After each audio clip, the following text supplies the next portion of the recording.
नमस्कार दोस्तों, मैं विनीता संस्कृति आईएएस के यूट्यूब चैनल पर आप सभी का स्वागत करती हूं।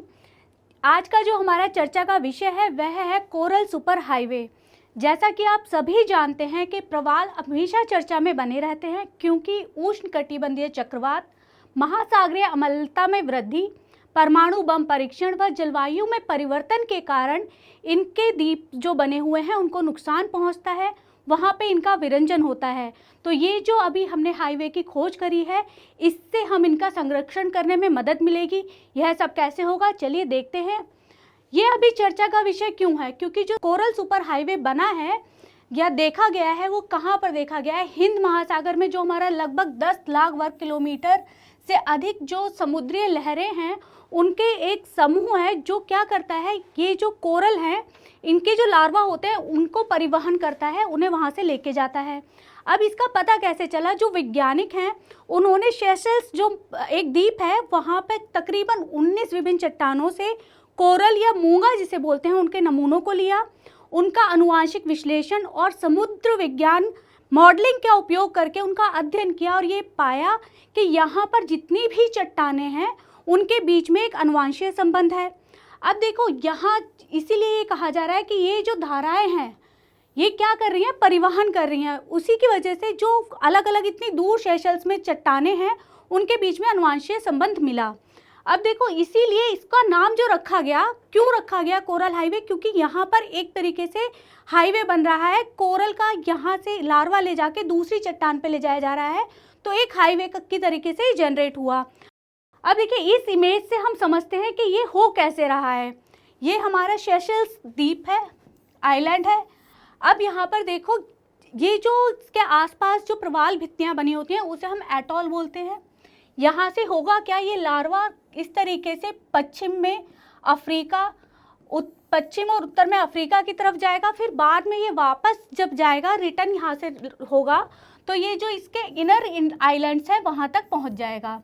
तो ये सारा आपको समझ में आया कि किस किस तरीके से जो लार्वा है अलग अलग डायरेक्शन में फैल रहा है, किस वजह से फैल रहा है, क्योंकि यहाँ पे जो समुद्र की लहरें हैं वो कोरल के जो लार्वा हैं उन्हें लेकर दूसरी जगह विस्थापित कर रही हैं।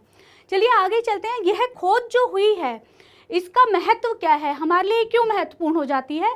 हमें ये पता चल गया कि लार्वा को लेके जा रहे हैं कोरल के, पर इससे हमें क्या फ़ायदा होगा, हम जो वैज्ञानिक हैं वो क्या कर पाएंगे, वो ये जान पाएंगे कि लार्वा जो बन रहा है उसका मुख्य स्रोत कहाँ पर है, कौन सी ऐसी चट्टान है जहाँ पर वो उसका मुख्य स्रोत है।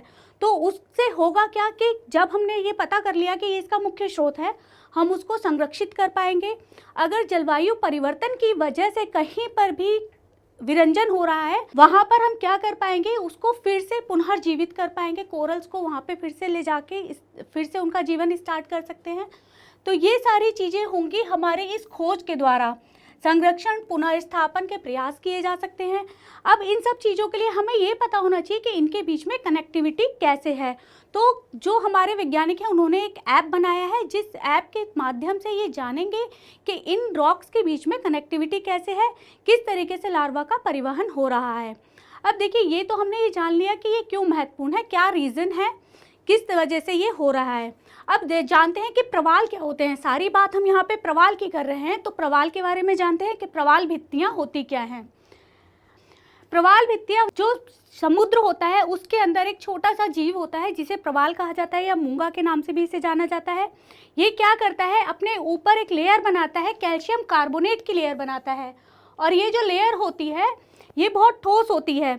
जब ये प्रवाल मर जाते हैं तो इनके ऊपर दूसरे प्रवाल आके रहने लगते हैं उस लेयर के ऊपर, क्योंकि वो लेयर ख़त्म नहीं होती, और इसी तरीके से एक दीवार बन जाती है, एक भित्ति बन जाती है, वहाँ पर एक रॉक टाइप का स्ट्रक्चर बन जाता है। अब यहाँ पर आप ये फिगर देखिए, यहाँ पर हमें दिख रहे हैं जितने भी कलर दिख रहा है, ये सारी जो है हमारी प्रवाल भित्तियाँ हैं। जो प्रवाल होते हैं वो कैल्शियम कार्बोनेट आप सभी जानते हैं कि सफ़ेद कलर का होता है, परंतु यहाँ पे हम देख रहे हैं सारे स्ट्रक्चर जो हैं ये कलरफुल है। ये कलरफुल क्यों होते हैं, इसका क्या रीज़न है, क्योंकि जितने भी प्रवाल होते हैं ये करते क्या हैं, सहजीवी संबंध बनाते हैं एक शैवाल के साथ जिसे बोलते हैं जूजेथीली। जूजेथेली जो शैवाल होते हैं ये अलग अलग कलर में पाए जाते हैं, तो इनके साथ जब ये अपना सहजीवी संबंध बनाते हैं तो उसके कारण यहाँ पर इनके अलग अलग कलर्स आपको देखने को मिलते हैं। अब देखो यहाँ आप देख रहे हैं ये इसमें पतले पतले लेयर्स हैं, स्ट्रक्चर है। इसके अंदर क्या होता है कि बहुत सारी समुद्री जीव रहते हैं। तकरीबन 1500 मछलियों की प्रजाति इसके अंदर रहती है। कुछ समुद्री कछुए ऐसे जो विलुप्त होने की कगार पर हैं वो यहाँ पर रहते हैं, या फिर 30 ऐसी स्तनधारी जीव रहते हैं जो कि विलुप्त होने के कगार पर हैं। ये जो है पूरे समुद्री पर्यावरण की बस 1% तक ही हिस्सेदारी करता है, लेकिन इस पर 50% समुद्र जीवन निर्भर करता है। तो इसीलिए यहाँ पर ये लिखा है कि ये जो है समुद्रीय सागरीय जैव विविधता का एक हॉट स्पॉट होता है। अब देखिए यहाँ पे आपको बताया गया प्रवाल जो है कम गहराई में पाए जाते हैं। क्यों? क्योंकि अगर ये अधिक गहराई में पाए जाएंगे तो क्या होगा, क्या वहाँ पे समुद्र का प्रकाश नहीं पहुँचेगा, ऑक्सीजन का लेवल कम हो जाएगा और ये जी नहीं पाएंगे, जो शैवाल है वो इसके साथ नहीं रह पाएगा। दूसरी चीज़ एक आपको और तथ्य बता दें कि जो हमारे प्रवाल होते हैं वो उष्णकटिबंधीय या उपोष्ण कटिबंधीय जो समुद्र होते हैं, जिनका कि टेम्परेचर 20 से 30 डिग्री सेल्सियस तक होता है, ये वहाँ पर ज़्यादा पाए जाते हैं। क्यों? क्योंकि ये उनके जीने के लिए, उनके आवास के लिए एक अनुकूल स्थिति होती है।